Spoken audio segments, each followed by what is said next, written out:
Before I enrolled at Bridging, I worked in the food and beverage industry on and off for 20 years. I was in the rut, the same rut over and over again. My instructor in the Bridging program was Cheryl Shook. Although I'm not a big fan of Canadian history, she actually made it fun and interesting. It just was a wonderful experience to learn from her. I'm First Nations female.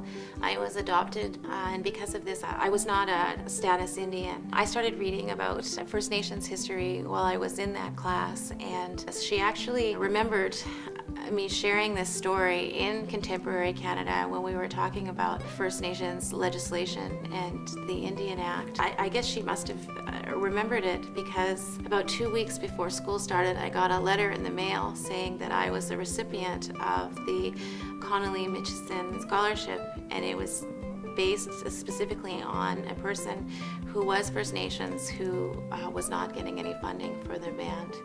I started my undergrad in September of 2009, and I was quite enthusiastic. I felt that I was prepared, so I felt like I had the basics to tackle a school year at University of Toronto.